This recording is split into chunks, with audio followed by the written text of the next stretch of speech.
part of. Last team we're gonna talk about for the on the road to state, right? Is a team that's near and dear to you. Okay. You know what I'm saying? You got a lot of connections, got a lot of got my peoples over there. Got your peoples over there. You got DC. Yep. DT. Oh, I like that. Yep. And TD. Okay. You see? You heard? You know what I mean? You know what I mean? See what you did. So, you know what I'm saying? You got DC Ferrell. Yep. Devonte Taylor. Yep. Tairan Davis. AKA the babyface assassin. You know, it's a different weapon system. Yep.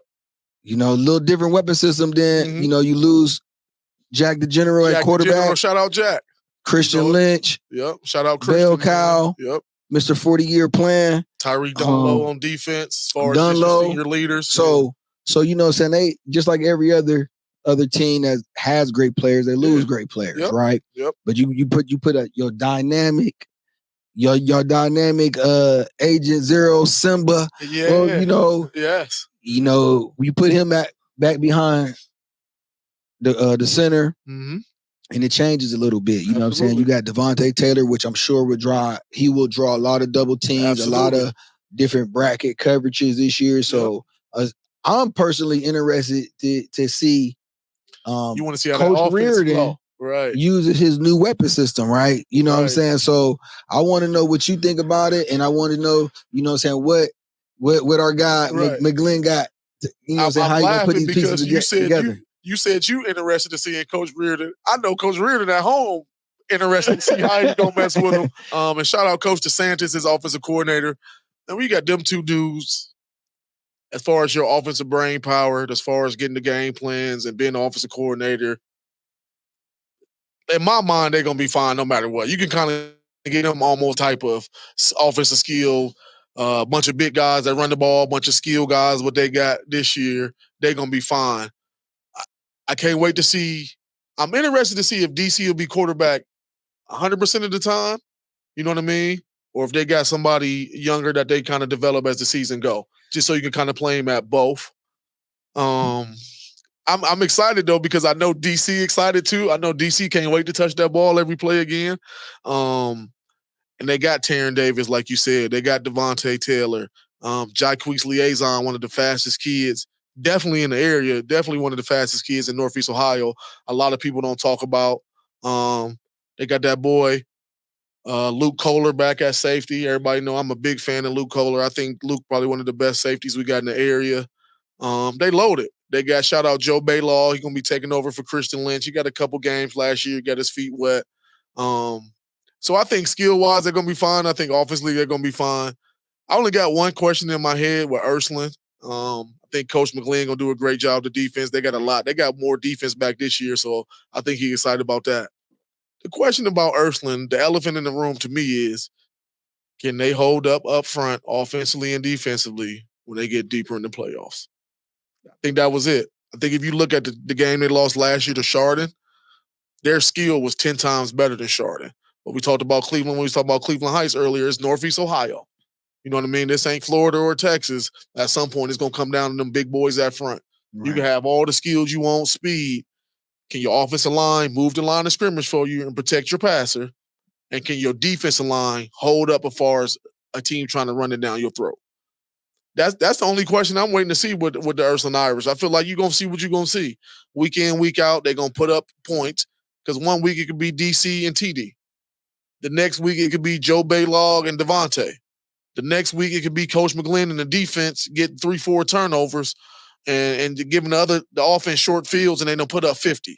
So I think the offense is going to go like, you know, pick your poison as far as what you want to take away from them as a defensive coordinator. I want to see what the big boys look like up front. Well, one thing's for sure, if you're watching the Ursuline and the Dan Reardon coach team, you know what I like to watch? Special teams. Don't go get no popcorn. Yeah. Don't go get no popcorn. Don't use the restroom. It's always a pleasure because you know they always got a wrinkle. They always got a wrinkle on the special team side. Yep. You know what I'm saying? To get themselves an extra possession. Yep. You know what I'm saying? To flip the field and then on top of that, bro, unique type of way. He got a great knack also of knowing when to call it. Right. You know what I mean? Right. Like, I'm a coach. I done coach with guys that can put good plays or trick plays into a game plan. But you also get in the game like, man, we never call it. Right. You know what I mean? Remember, was it last year?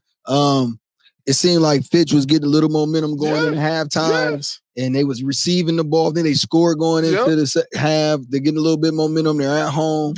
You know, it's looking like it's about to be a game. They supposed to get the ball back at the end of the half. Snatch it away from he do a little squib, kick off, surprise onside, take the possession, let the air out the building. Let the air out the building, and that's, to your point, he always do a great job of having wrinkles in special teams on offense too, but specifically special teams, because a lot of coaches don't. Right. But he's not afraid to call it.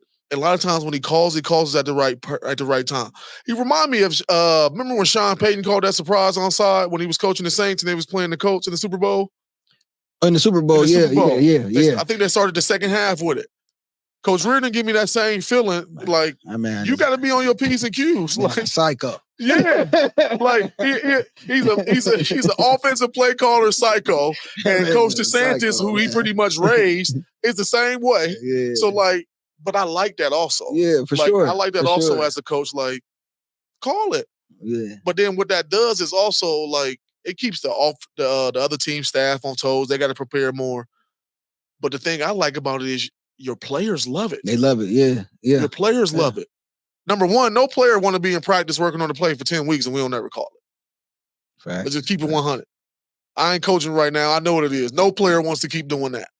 But when Coach Reardon puts something in, the player, they perk up because they know Coach might call this. Like, he might call this. Let me really lock in more. And then when he calls it and it works, that just makes them gravitate to him more. Coach Reardon, a great coach. Not that they don't listen to him. That's going to make me listen to you even more. Right, That's going to make me hang on to every word you say even more. And like I said, it's like him and Coach DeSantis like mad scientists over there. Mm-hmm. You know what I mean? I know every Saturday and Sunday, man, they're going to come with a great game plan and come with some wrinkles offensively and special team wise. So excited to see the Irish again. Shout out to my nephew Will, man. My nephew Will playing over there, man, playing on the line.